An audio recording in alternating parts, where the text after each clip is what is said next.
Now, I just need to tell you, the Global Methodist Church is not going to be United Methodism 2.0. In fact, listen carefully. If you think that this is just about changing the name on the front of your building and continuing to use your hymnals in the future, do not come with us. Do not. Because what we're trying to do is embed a distinctively Wesleyan DNA in this future movement. Around this church, we've been doing this for the last several years. We're putting in different pieces every year to try to get us ready for what's coming next. That said, here are my top 10 reasons why I recommend that you consider the Global Methodist Church. Number one, there's consistency in doctrine. What we believe matters, and our doctrinal belief and practices are rooted in historic Christianity, which will keep us connected with and in step with the global Big C church. 95% of the Christians in the world believe what you do. You are not alone, even though we sometimes feel that way at annual conference. The second reason I would share is reclaiming accountable discipleship. We are deadly serious about embedding class meetings or band meetings in our local churches. This congregation is 190 years old.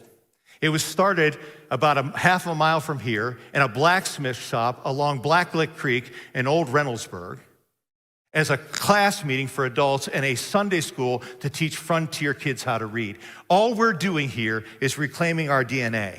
And that's really important for us because in the 1840s, when the Methodists were starting a church a day, they weren't starting churches like this or any of your churches. They were starting class meetings. Those were churches. They were micro communities. They were house churches. That's important for us to remember because one of the things that we're after here is the third reason is we're serious about church planting.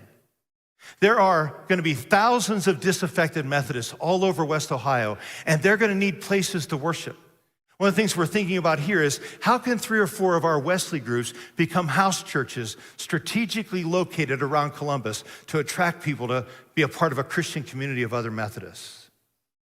Our goal is to start 3,500 house churches in 7 years. We've done it before. We can do it again.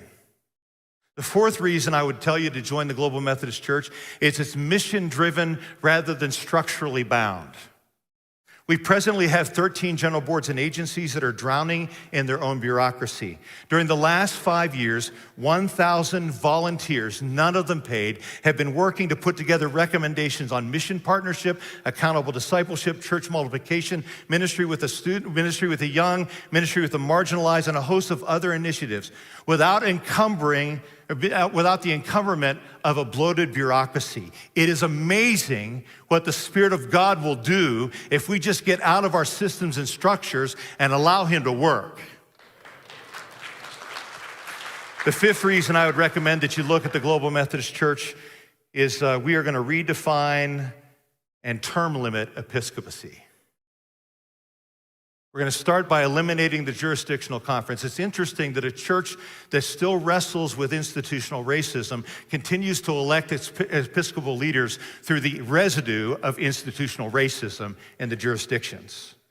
There will be no lifetime episcopacy.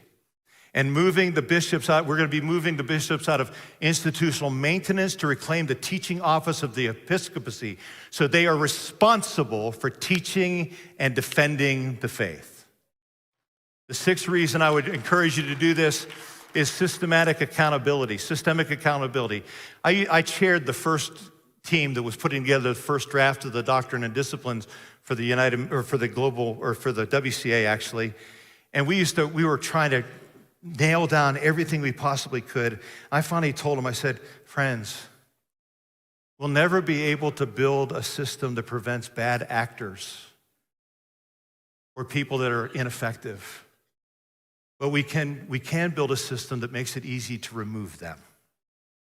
An accountable system for bishops will not be controlled by bishops. What a novel idea. And clergy will not have a guaranteed appointment. You will need to bear fruit in your ministry. That's the way it was for Wesley. It ought to be that way for us. The laity are clapping on that one.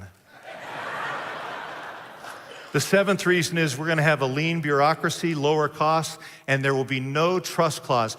We want to be a movement of the compelled, not constrained. You need to want to be a part of what we're doing here.